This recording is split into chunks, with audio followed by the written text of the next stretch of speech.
Good evening, everyone, and welcome. My name is Dr. Kate Bagnall, and I'm the coordinator of the Family History program here at the University of Tasmania.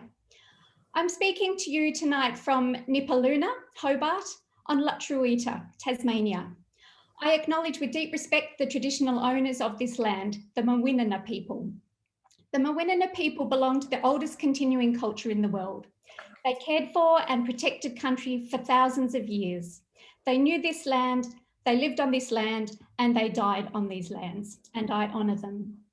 As a historian too, I recognise a history of truth that acknowledges the impacts of invasion and colonisation on Aboriginal people, resulting in genocide and forcible removal from their lands, here in Tasmania and around Australia. I pay my respects to elders past and present, to the many Aboriginal people that did not make elder status, and to the Aboriginal communities that continue to care for country today. I stand for a future that profoundly respects and acknowledges Aboriginal perspectives, culture, language, and history, and a continued effort to fight for Aboriginal justice and rights, paving the way for a strong future. It's my honour tonight to be welcoming you from a rather damp Hobart to the first webinar in our new series, Family History 2021, More Than a Story. In these webinars, and there'll be 4 of them in total over the year, we're aiming to bring together a diverse range of historians, researchers, writers, and creative artists to talk about the ways that family history has shaped their research or creative practice.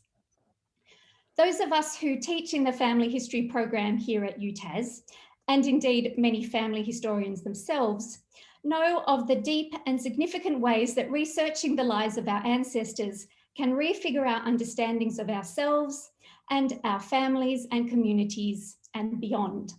It can bring us together in surprising and enriching ways, and it also can be a lot of fun. And it's my very great pleasure to introduce you now to our 2 speakers, Ms. Kath Travis and Professor Victoria Haskins.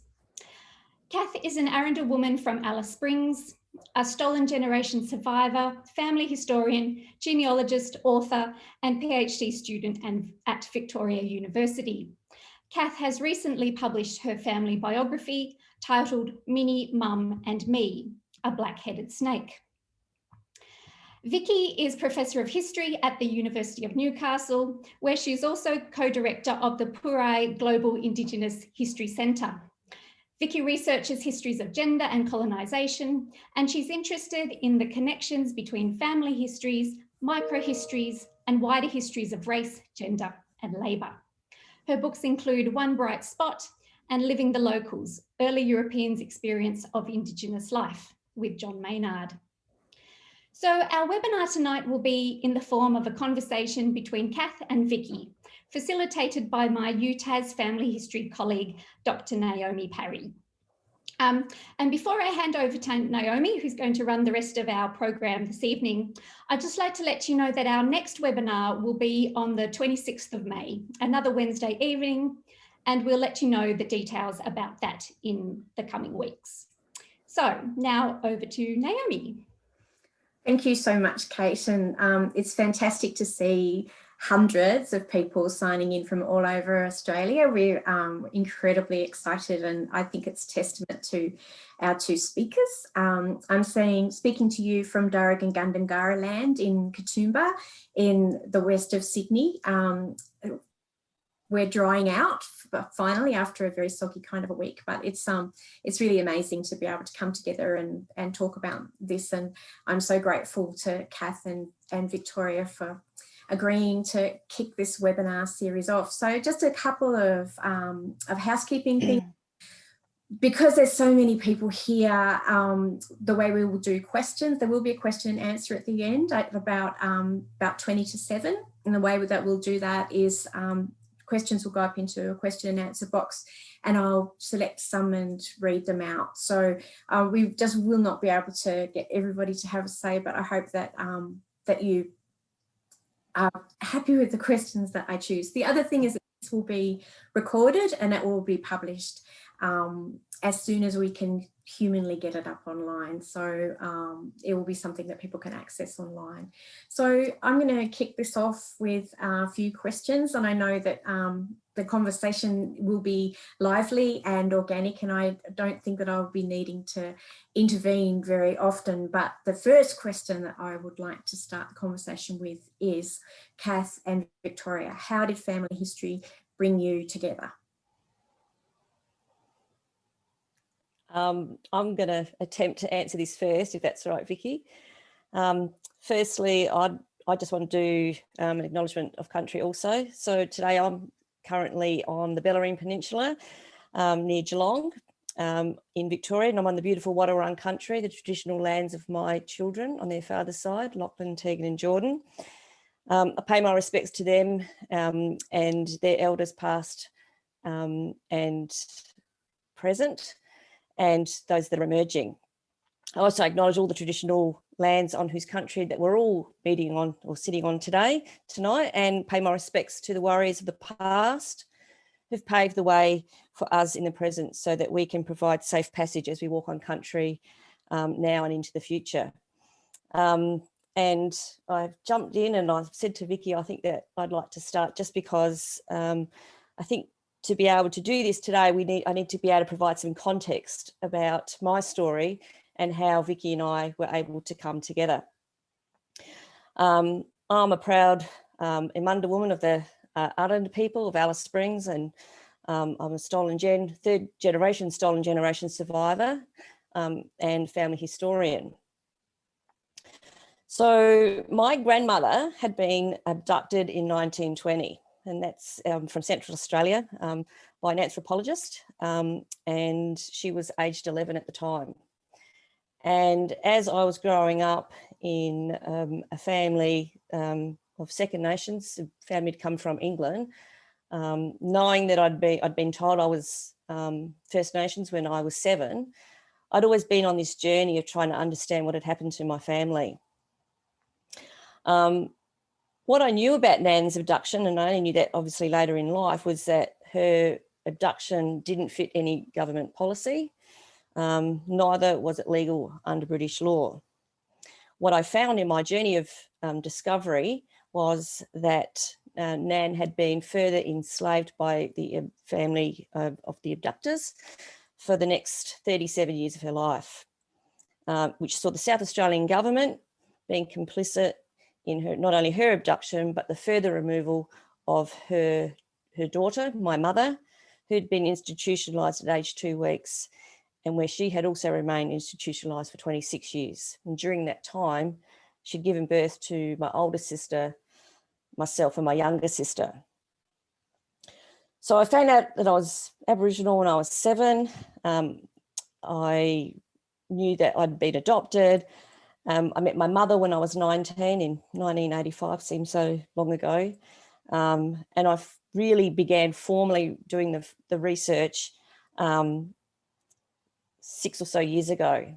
And it really came to be that, some might say a midlife crisis, but as I was turning 50, I had decided that I would go to Alice Springs to locate my story, find my family tree, get access to my adoption files, and I was going to take this drive up the Stuart Highway. My first stop was from Melbourne into Adelaide, and I got to Adelaide and thought the first thing I need is my adoption file.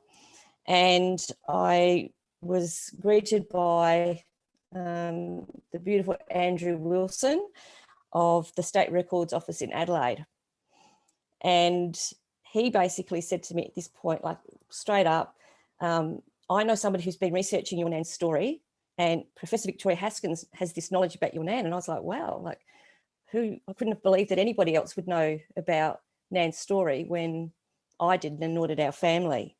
And that night, Vicky rang me and immediately she prepared me. Well, I don't even know if prepares the word really. She just provided me with a series of information, names and places that I'd never heard of before about where my family story was kept.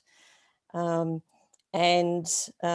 forwarded me electronically. I remember her saying to me, if you're in front of the computer, get ready because I'm sending stuff through to you straight away. And as the story unfolded, I really had decided then that I needed to do the research. And as I did the research, I knew that I had a story to tell, that my family had a story to tell. I wanted to honour Nan's voice. I wanted to honour my mother's voice. I wanted to honour my own voice where our voices hadn't been heard before. So, yeah, I enrolled in university for the first time in 2017 and undertook my Bachelor of Arts Honours degree and wrote a book. So that's how Vicky and I came to be, really. Yeah, thanks, Kath. I really like your introduction, and I'll also begin by acknowledging that I'm speaking to you from beautiful Newcastle, Moolabinba, and this is a Wabakal land. And I'm obviously not Aboriginal. My children are Aboriginal. They're Worimi, so which is just across the Hunter. And yeah, so I had been doing research that came out of my own family history in a kind of long and contorted way on the girls who were being brought down from Central Australia, from the bungalow to Adelaide to work as domestic servants. And in the process of doing that research, I came across a letter from Kath's grandmother's father, demanding that she be sent home. And as soon as I saw that letter, I was like, oh, this is really, really significant. This is from a traditional Aboriginal man in Central Australia, kind of asserting that he needed his daughter back home, writing to a very powerful anthropologist. And so that really intrigued me. And so I talked to Andrew, who's fabulous at State Archives, and I said, oh, you know, it's kind of tangential to the work I'm doing, but I'm interested in this story and finding out more. And so Andrew just helped me find more files. And then quite a lot of the files were actually quite hard to get at because they were not just restricted access, but they'd actually been lost. Some of them had been lost. And so this period, like, it actually took over sort of a 3 to 5 year period of actually tracking down a bunch of these different files. And I was sort of starting to put all this story together and thinking, what an incredible story. I don't know if this woman ever had any descendants. I did know from the files that she had some children, but there was no information to say whether those children survived and whether they'd have children or anything like that. And so I said to Andrew that, please, if any family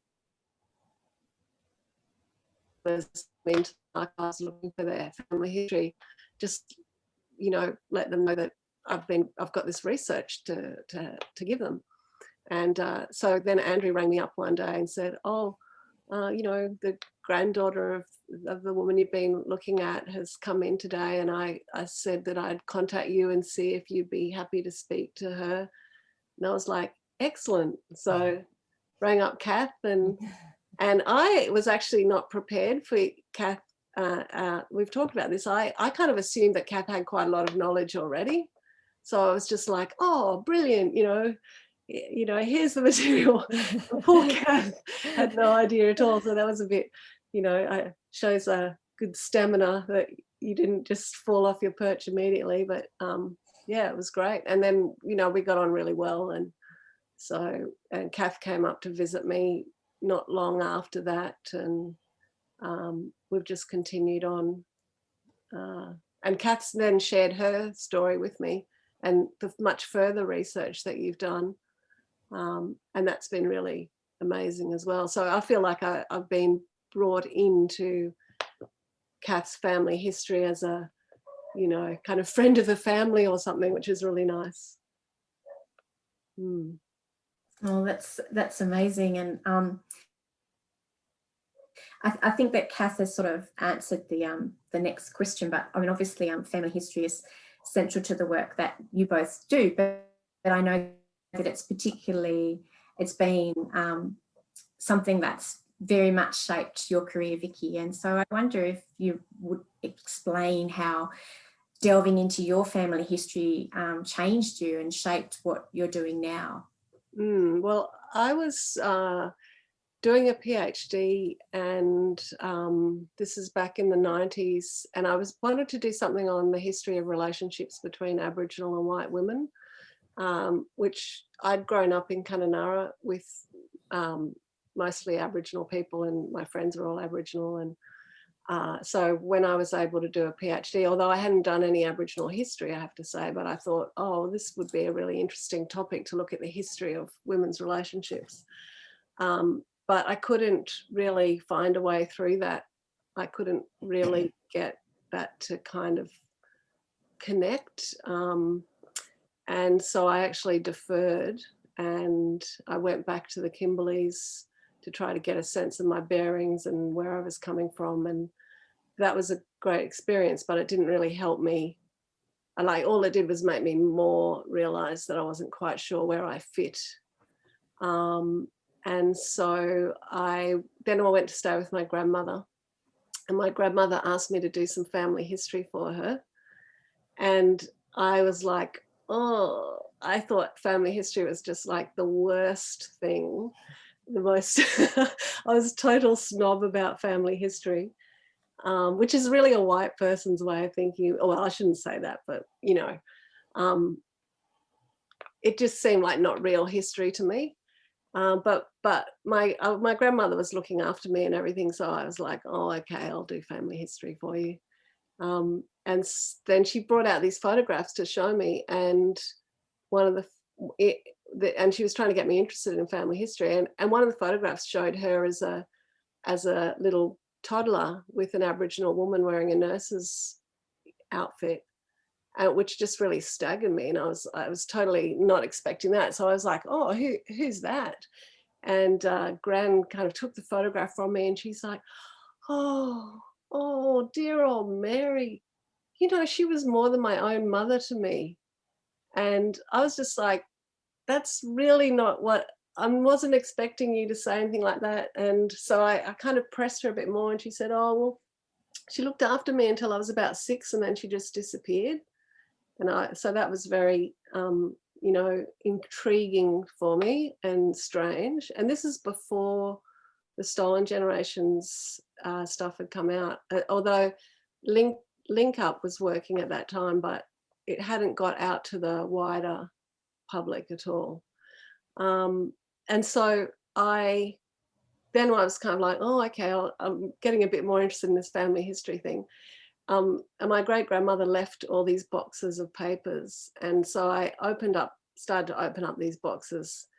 And then in the box, I found a folder, and the folder was the minutes of this group called the Aborigine Citizenship Committee, and which also was completely unexpected. And then I started looking at this, and I saw she was a secretary of this interracial group that was started up by Pearl Gibbs and Bill Ferguson, and she was like the secretary for that. And then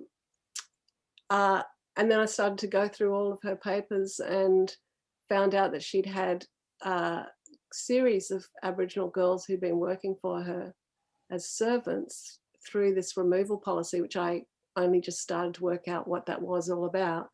And I was sort of putting it all together. And then as a result of that, she became an activist in the Aboriginal rights movement against child removal, which is, you know, an unexpected outcome as well. And so then, you know, family history suddenly was like, oh, this is very important. But also the big thing for me then was finding the families of the women who worked for her. And when I went to meet them all, I had all assumed that they would know something about this history, but all of those women hadn't talked to their family about that past. And so when I sat down with them and said, well, you know, I've got letters and I've got photographs, and I've got my great-grandmother wrote in her diary about your grandmother, and So it was quite amazing. And the whole thing was completely transformative and just made me realize how much history is really soaked through our own families. You know, totally changed my attitude to family history. I now find family history really powerful and really significant. Yeah, I love that, soaked through, that sense that, yeah, this history. And I know, I know about how what a incredible course that's kind of set you on. And so has it transformed your sense of history in general? It has. I've become more impatient with histories that don't connect to people, that are in this kind of high, dry. The historical actors don't, you know, you never see a reference to their own personal lives, and there's no sense of the way things work on a you know, intimate sort of level. So I find that quite, that it seems quite artificial, that kind of old-fashioned history that doesn't connect to people's lives. I still find some family history that's just basically chronicling and doesn't connect to the bigger picture is also still not very interesting to me. What I find really interesting is where you've got, you can see how the larger story is played out in the individual lives, and the way that individual lives create history as well. So it's that back and forth interaction I like.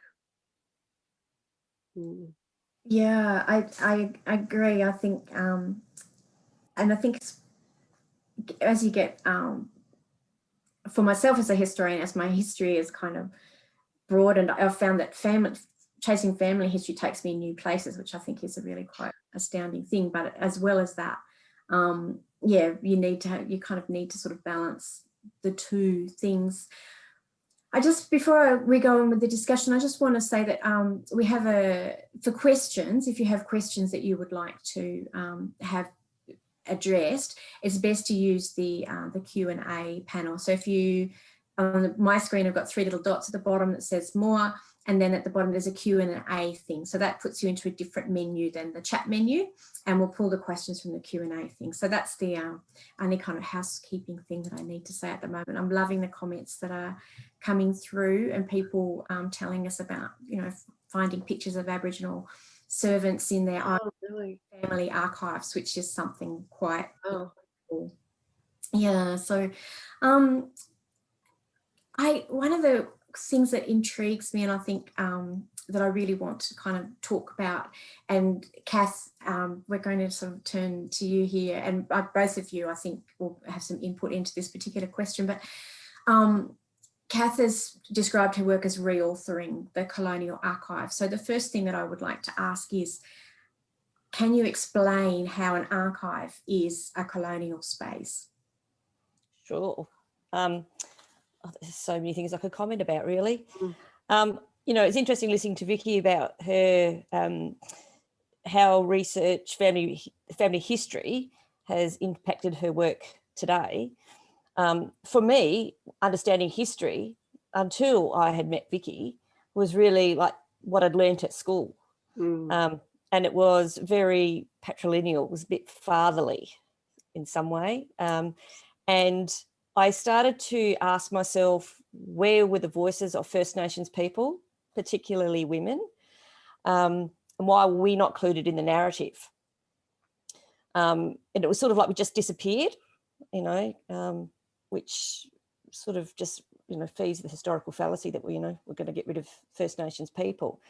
And for me, even as I entered into that prospect of going to university, I was sort of informed that my discipline would be Indigenous history. And I was like, but why does it have to be his story? You know, I want to make her story. I want I want to look at it from a perspective of First Nations women. I want to look at it from a First Nations perspective of my nana and my mum and myself. And I think by that means of talking about history, it was actually still felt like we're still being colonised. Like, grandmother, my mother, me out of the national narrative still didn't really matter.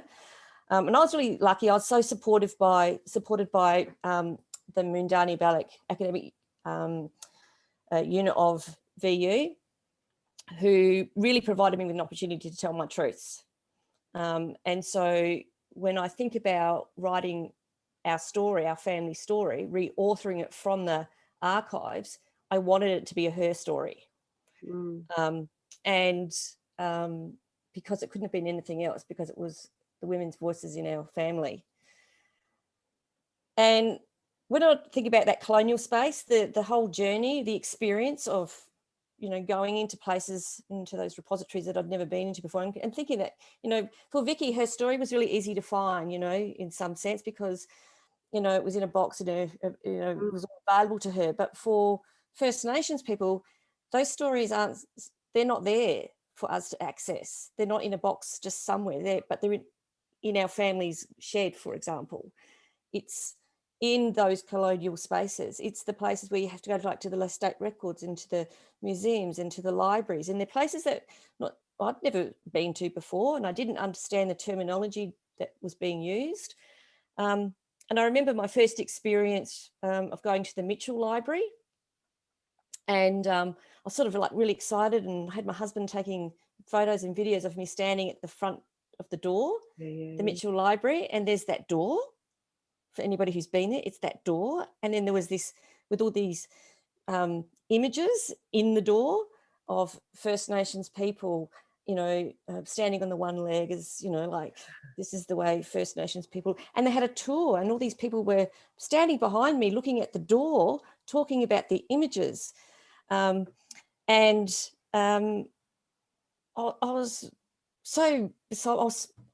a bit angry, I have to say, a tad angry about it. And then I sort of had to take myself out of that space and then walk in through the doors, and then go into this really foreign space, and trying to understand how to navigate my way through the archives, and finding information in the archives that was so impactful, like it was impacting. Vicky talks about the telegram that was originally found by and written in the voice of my great-grandfather.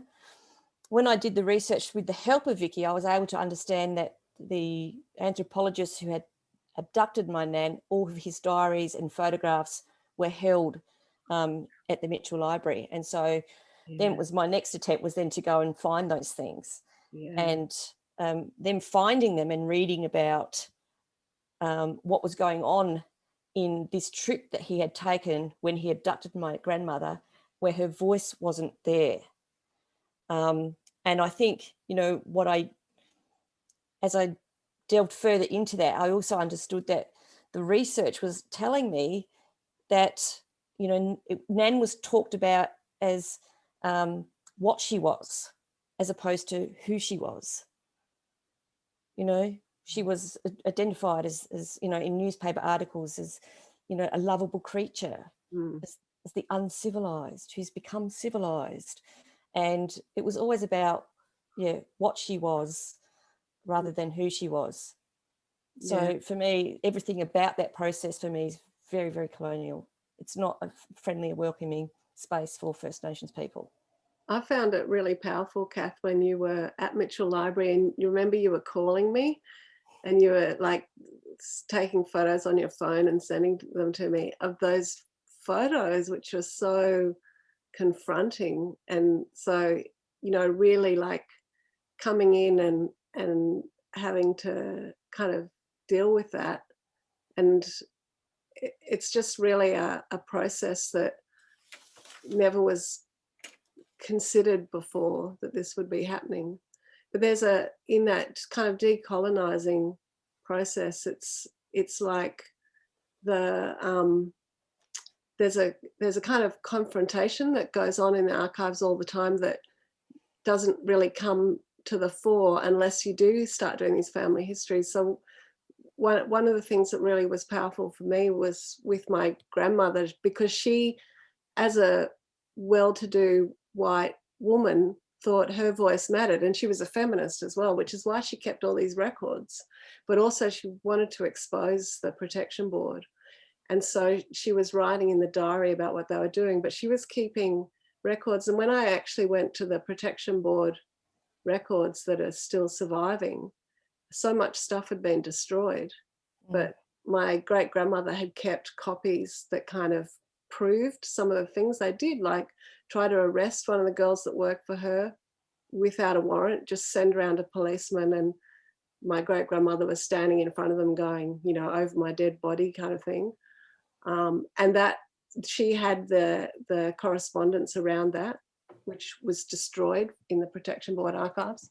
And she also wrote in her diary about going into the office of the Protection Board and seeing them destroying records.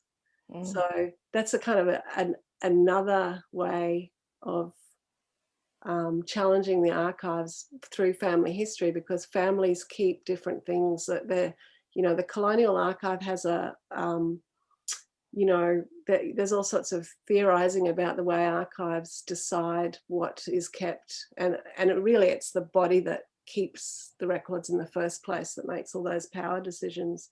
But families can keep alternative records that can challenge some of those official archives as well. I just wanted to, I know, Naomi, you're going to ask the next question. I'm just going to say, Vicky, the thing for me is, you know, like the archives were really, it was like so hard to understand how to navigate my way through them. And if I didn't have Vicky to help me, I wouldn't have known what to do. But I also recognise that, you know, like our family stories were under such, you know, like each and every one of us, as I researched my grandmother, my mother and myself, like it's really under extraordinary surveillance that we've been talked about. And, but there's also this, I don't know, you know, I do a lot of, in my work, I think of the things that Natalie Harkin has talked about, you know, like this thing is that it's really addictive. It's like you know how bad some things are going to be, but then there's just these moments of pure joy when you find that little diamond, you know, that informs your story. And that I didn't want it to be a disempowering process for me. I wanted it to be a way in which I would empower my own voice. You know, Kath, I found doing family history really empowering because, well, I mean, I was doing a PhD. I'd already finished university and I was pretty comfortable in the space, but I actually was a bit terrified of the archives. And one of the reasons I couldn't get my thesis to get any traction was because I didn't know where to begin with the archival research.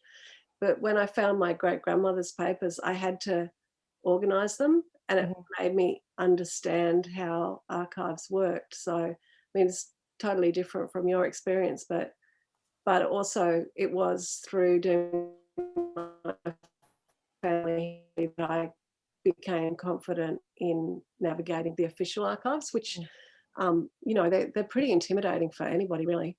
Even if you're not the subject of them, they're just, you know, they have this, they're not inviting. No, that's right. And so, Naomi, I'm not sure if I've answered your question around the reauthoring, so I might just take a moment. I haven't asked that question yet. Good. So,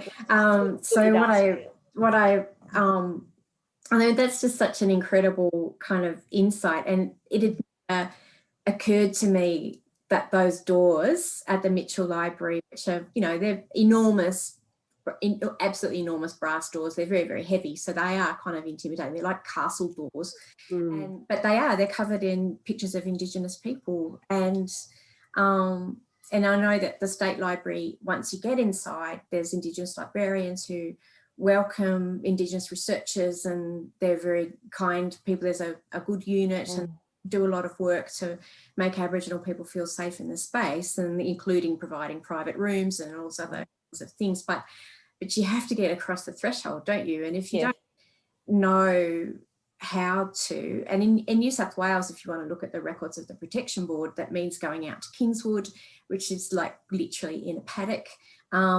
It's now a paddock filling up with subdivisions, but it's really kind of challenging to do those things and to, yeah, and the searching is all a kind of almost like a mystical sort of a process. And I think, yeah, both of you are highlighting how, I suppose this is kind of myth that we have if we don't, until we've been doing archival stuff for quite a while, that somehow an archive is a perfect record, but it's not. Written, it's incredibly biased. It's written by the people that created the record for their purposes.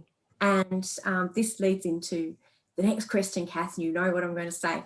But what is the process that you have used to reauthor the archive and to write yourself, you know, to write your family's history the right way, the way that you think it's told? Well, I think I really had to untwist it, really. I had to untwist the colonial voice. I had to change the story that was informed by what we were able to know through family. And it was really important for me to know that my kids understood this story, their story, and that they would then be able to, you know, share that story with their children. I didn't think I'd have those grandchildren when I started out on this process, so I do now.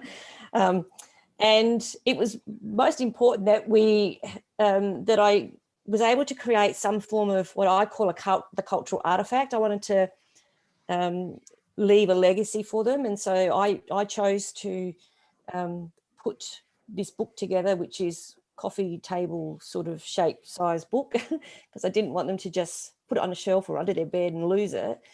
I wanted them to be able to, and it was very visual. The book is very visual. It takes them on a journey of me finding the family story, people that I met, things that I found, archival records are in there, things that they were reading, which was confronting, was important as part of the story. And so, you know, I think what I've learned is that it's reclaiming the story. You know, it's not a story that was written, it's not a story that was written about us, but I wanted to be written by me, by our family. And I think that's the power of the reauthoring. It's from a First Nations perspective. It's integral to our understanding. It's integral to our, you know, generationally. It's about our identity and our kinship relationships. But I also wanted to refocus on the healing rather than look at it from a deficit perspective and go, it was so traumatic and so, yeah, so full of trauma that it would have been no benefit to my family. So I really chose a place to stand, which was around empowerment and around healing. Thank you. I have some questions coming through about where people can buy your book. But this is a very live issue at the moment. So any publishers out there be listening? So yeah, would you like to explain, Kath? Yeah, so I, you know, my first attempt at going to university, and I said, I've got a story, I want to write a book. And I was very fortunate to be supervised by the amazing Professor Tony Birch, who again allowed me the opportunity to speak our family's truths with love and support from him and the university. But I was like, how do I write a book? And so it is a self-printed, a self-published book. I am looking for someone who might be interested to maybe look at publishing it.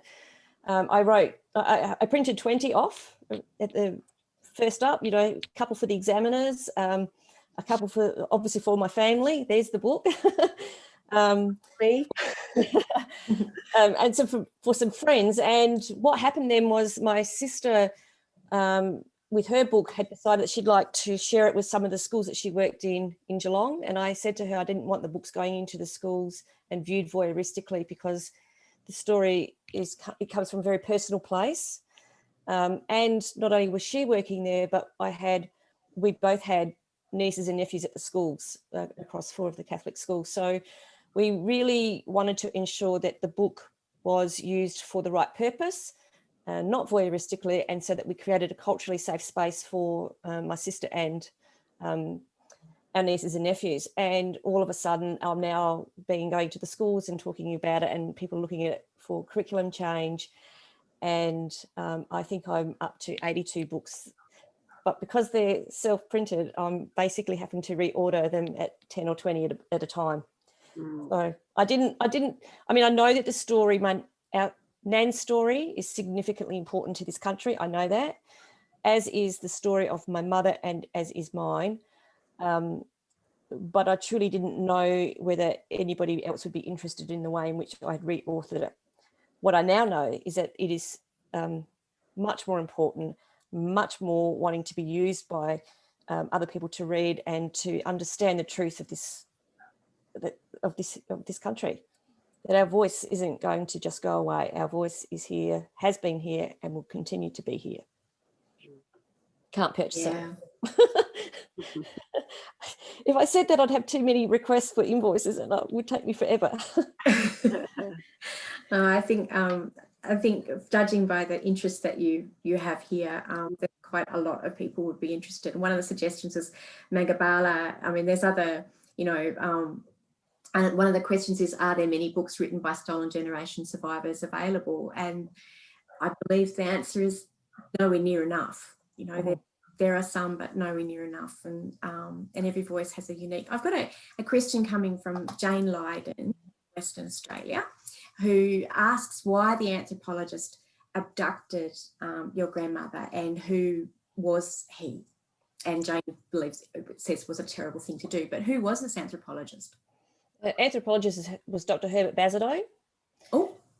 And it was a very good question that's been asked, because I think that is one of the things that I obviously wanted to know was, why would someone want to abduct? Why does anybody want to abduct a child? But why would anyone abduct my nan? And what was the consequences of her abduction to follow was of 5 women in our family over 3 generations being forcibly taken. And so as I got to the process, through the process of the research, it was clearly identified to me that the purpose was for them to interfere with cultural practices through my great-grandfather as a senior lawman of Aranda country. Yeah. You have to read the book. You have to get the book published. Yes, I know. Well, you have to get the book published. And I have been just last week, I was in conversations with AATSIS. So great. Yeah. Yeah. There's also a book-related matters, Vicky. People want to know where they can get copies of Living with the Locals. Oh, Living with the Locals. It's a National Library book. I don't know if it's still in print, but probably the National Library bookshop might still have some. Otherwise, it's off to the secondhand bookshop. Yeah. That's I believe it still is in print. I think the last time I looked it was. So yeah. The book about my great grandmother is also out of print. So that's that one. Yes. Fortunately, that's quite readily available in local libraries, people. So you can go and get it and read the whole. Yeah. It's a landmark book. I can't recommend it highly enough. I remember when it was launched, it was a really good time. So yeah. So we have some other questions coming through here about a question from Kelly saying that who wonders whether the stolen generation records are readily available or difficult to find. And they run a gene group of several thousand and have heard people say it's difficult to trace First Nation trees. And I think that means through like the ancestry DNA kind of thing. And also says that a lot of the history is oral and stories can change over time. But would either of you like to kind of give us a quick explanation of what it is, like to try and research First Nations stolen generation history? Well, I think from my personal perspective is that, as I've said, I mean, most of the information is held in government records, police files, church records, not always accessible. hidden, don't know how to find them. I mean, without actually meeting Vicky and being her taking me through the process of where things can be found, I wouldn't have known what to do. And I think that the power of being able to reauthor my family stories, contest the dominant narrative, right? So, it challenges what is the accepted historical truth. But when I repatriated the story back to family up on country, what I got to learn from my aunties was who my nan was, not what she was, who she was. And I think that's the beauty. But you have to be prepared as a First Nations person to engage in the journey. It's not a quick fix.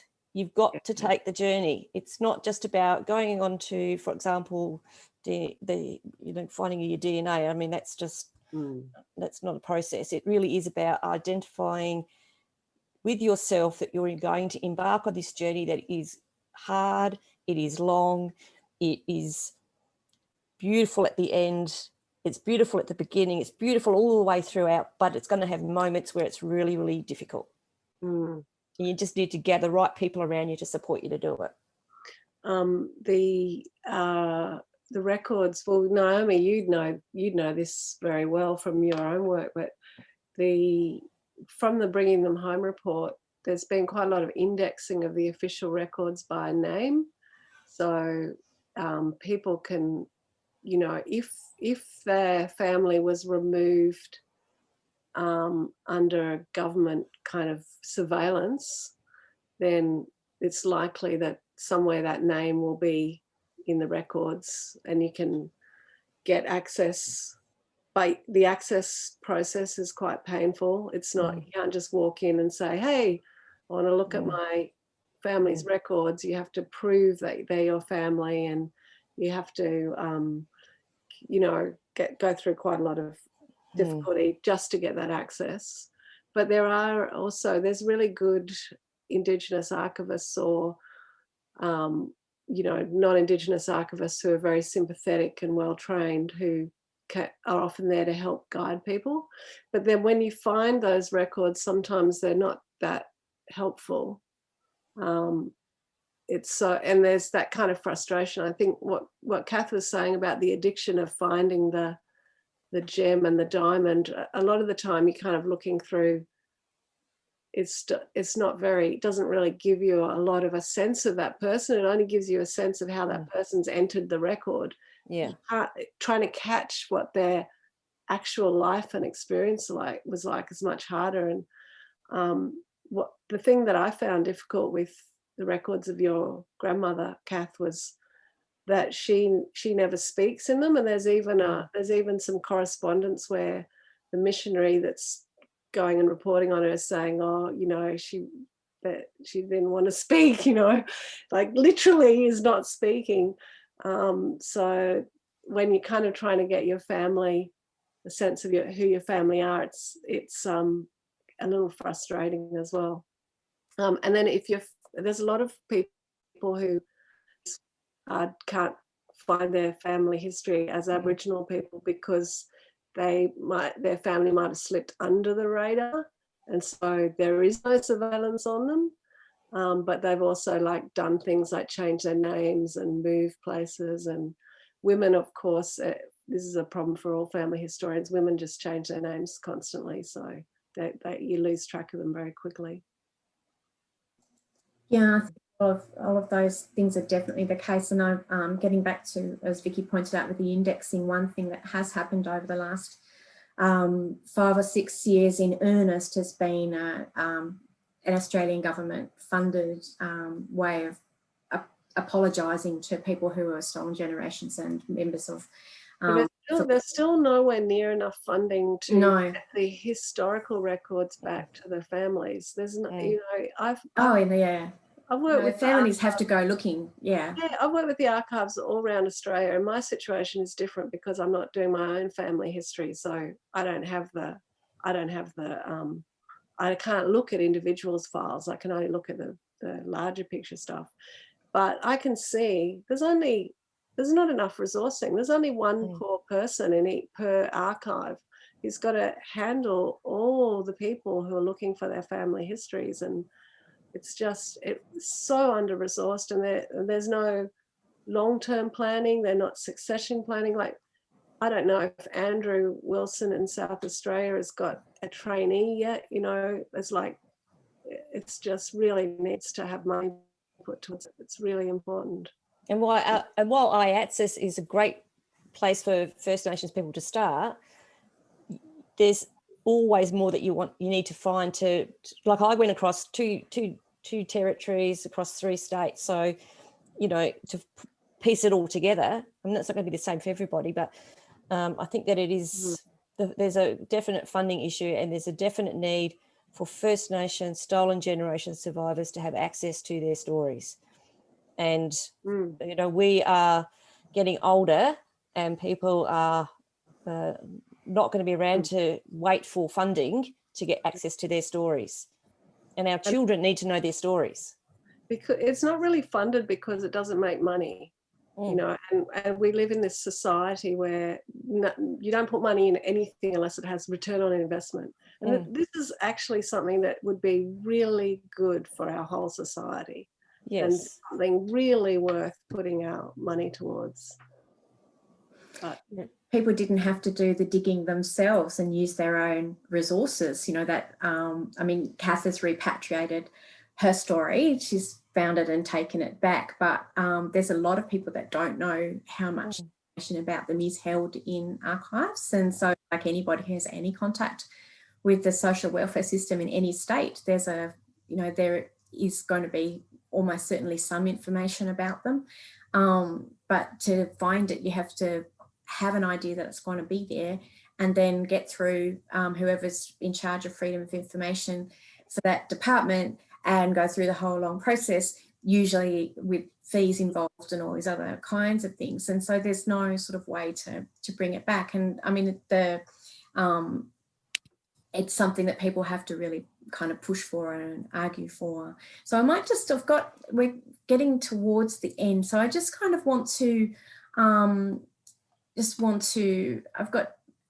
have quite a few questions. I'm not going to be able to get through them, but I suppose one of a question from Jennifer is that who has a women's history group exploring mother lines, and says it's amazing how much little record there is of even white women's lives. And she wonders whether that she says a lot of people, when they're researching their family history, had never thought about researching the women in their history, and wonders how many assume their history is what happened to the men in their family, and what to think of that. Well, I'll just jump in there very quickly, because in my family history, this whole history of my great-grandmother being an activist for Aboriginal rights, like, no one remembered that. Everyone remembered that her husband was a Gallipoli veteran, and would talk about that. And it's like, and then when I tried to find out the history of that, it turns out, well, he wasn't quite, he never actually fought. He fell over on the boat and had to get sent home before he even, you know, got on the beach, you know, whatever, that's his life. But that the heroic man Anzac history, and forget a much more heroic history, in my opinion. I think that's a gender thing as well as race. Yeah, definitely. But, Kath, you know, I've talked to you about how much I'm interested in your grandmother's mother, about who we don't really, can't find very much on her at all. Nothing much at all, except for a few references made by my great-grandfather in the telegram, and the deputations that he made demanding that his daughter be returned to him. There really is not much available. And even when I go home to country, there's not many people now who are alive can remember much of Nan's mum.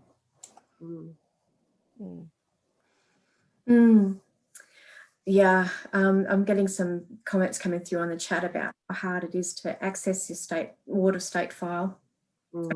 there's 18 months wait sometimes for things, and people saying that they can find nothing of grandmothers who've borne 30 children, you know, all of these kinds of things that make it very, very difficult.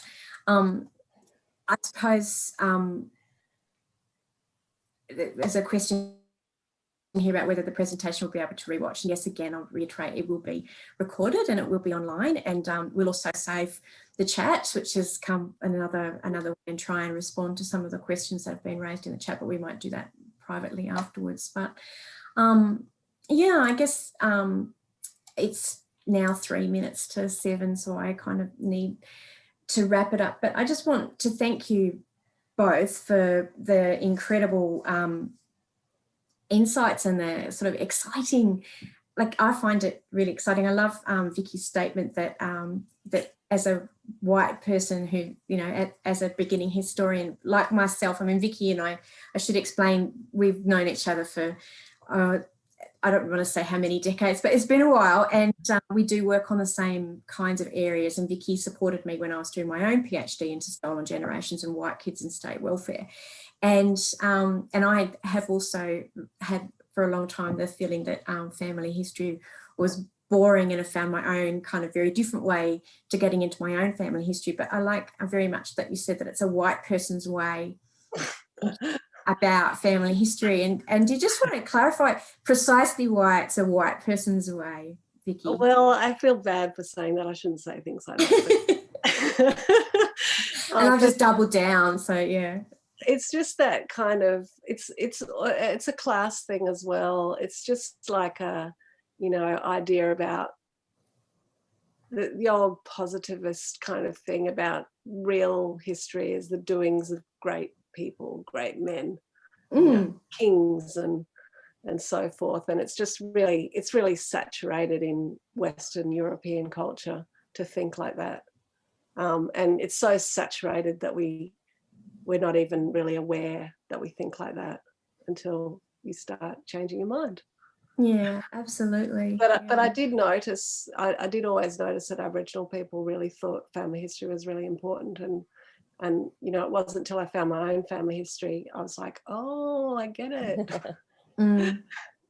Yeah, that's right. And it's about laying stories back over country, as Kath has been able to do. And thank you so much, Kath, for telling us about how, walking us through what a confronting process it is to go through your family history at times. And I think that you're amazing for being able to find positive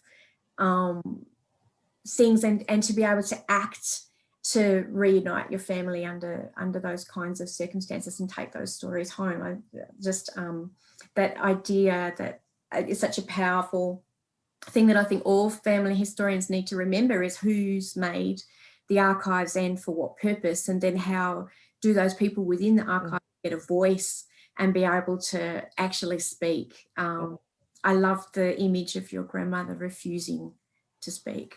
I think that's so powerful. So thank you. Thank you. Thank you. Like to say to wrap up? Ooh. I think thank you all for a wonderful session. It was so great to hear you talking about your research and the relationship that you formed around that research. I think that's one of the really lovely things I think about family history research is that it helps you form relationships with people perhaps in unexpected ways. So thank you all. Yeah.